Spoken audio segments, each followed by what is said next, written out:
are chasing observers. For almost 2 months, Minneapolis was a city under siege. I'm 7 years old, angry! And that's the word people kept repeating: siege, occupation, masked men jumping out of unmarked vehicles and abducting their neighbors.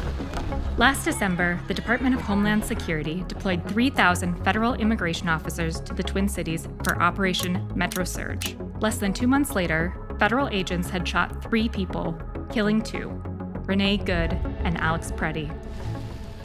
In the absence of state leadership or local government support, residents built upon pre-existing structures and created new ways to protect each other. There are so many entryways into movement making, right? Find one thing that you can do and just do it really well. And trust that the others in that movement are going to be doing that work. Block by block, across the city and the state. People will feel like there is absolutely nothing that they can do. The reason ICE has been doing it is to make people feel that what even can I do? And the answer to that is a lot. Like neighbors mucking out flooded basements in McDowell County, to public protests of solidarity across the Rust Belt, to miners striking in the 1920s and 1970s and 2020s. Minneapolis is joining a long grassroots tradition of mutual aid to protect their community from the inside out. Look at our awesome community just dropping off stuff that people will probably need given the circumstances.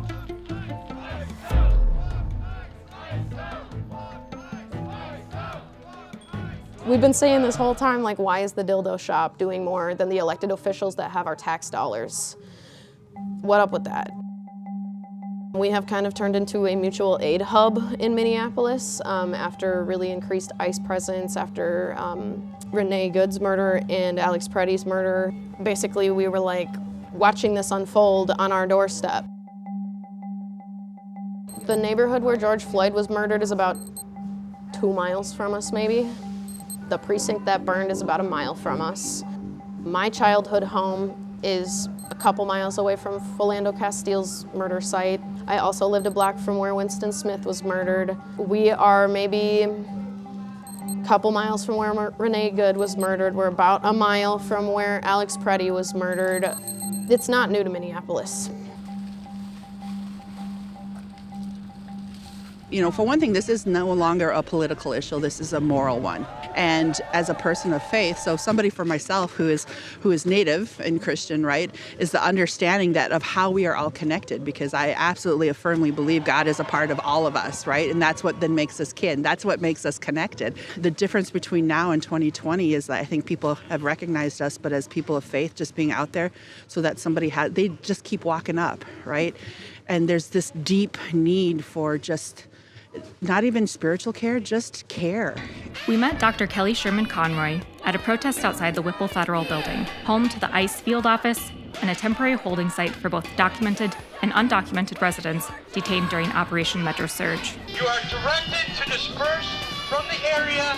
If you fail to disperse in violation of this order, you may be subject to detention, arrest, or physical removal. In the midst of all the things that are happening, you know, with ICE and this kind of federal occupation of our city and our state, is that still all the things we were fighting for prior to are still happening. Something that we've done consistently the entire time was collecting cash donations to pay people's rent. People have been afraid to work for like up to 3-4 months, leaving their home less and less until they're at a point where they don't even go to work anymore. So the back rent is piling up. There's not an eviction or a rental moratorium right now, which is like infuriating. Smitten Kitten, a sex-positive shop in South Minneapolis, is using its local network to become a mutual aid hub. And others are doing the same, using the resources they have at home to protect their own community. It was really just an interlocking system for the dungeons. Some trees, a little bit of throw terrain there so you can make something look like a little bit more of a dock. That was really what the entire purpose of me getting a 3D printer was just so I could make terrain and have fun with D&D. And then once everything sparked off and we basically had a movement going, it turned into whistles. Whistles quickly became a symbol of community defense in Minneapolis.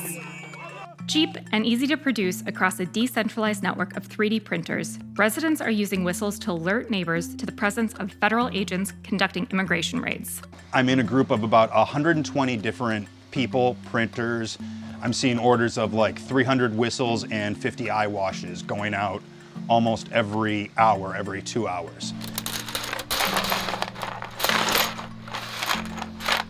Right now, we are 3D printing.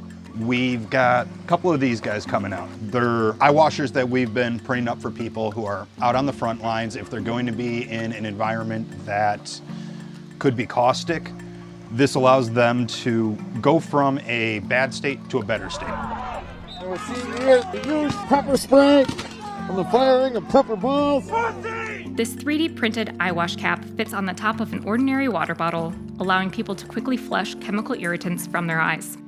And while personal protective equipment like respirators and face masks can be costly, DIY solutions like these are inexpensive and easily accessible. And I'm gonna have you print this one. Great. Yeah.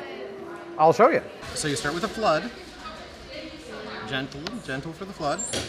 I got mad on the 8th. I recorded a video in my car. Never do that. Fuck ICE. Get the fuck out of Minneapolis. Stop murdering my neighbors. If you want a shirt, hit me up for details. I'm going to let people into the studio, bring me a shirt, I'll print on it. No charge. Just bring me a shirt. Fuck them. I have an unknown number of sales through the website because I am deferring all sales until after the siege is over. I believe we have done over 4,500 since the 8th. Hey, high five.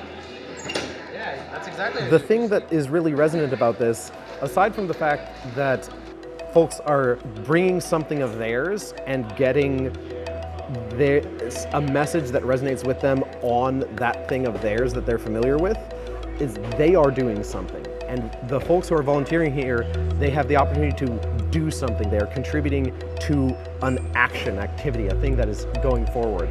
And that ability to contribute is really where a lot of the resonance is. That's, I am convinced, the reason why there are over 100 people running around doing stuff.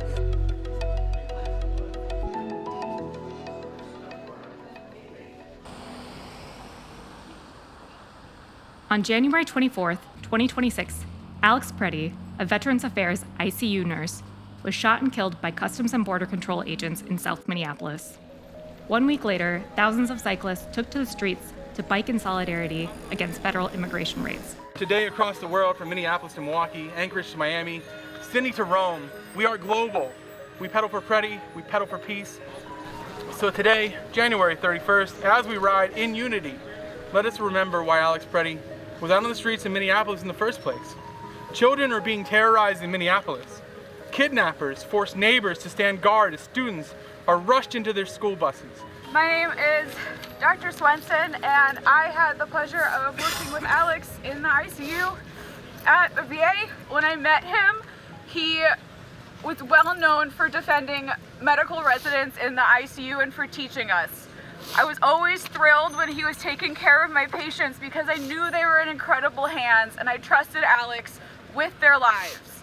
I can't describe the horror I felt last Saturday when I realized who had been shot. And I want to thank you all so much for being here today for Alex. At this moment, we ask you, if you have a bell, to ring it 10 times.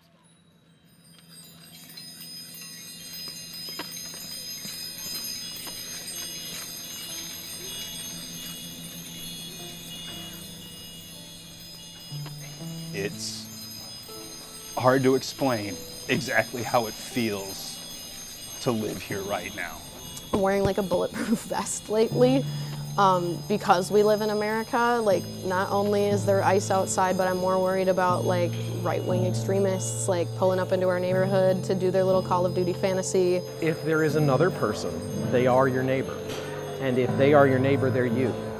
An injury to one of us is an injury to all of us is a resonant phrase. My pain is your pain, right? Your celebrations are my celebrations, no matter what that is, and that we fight for everybody to have that justice.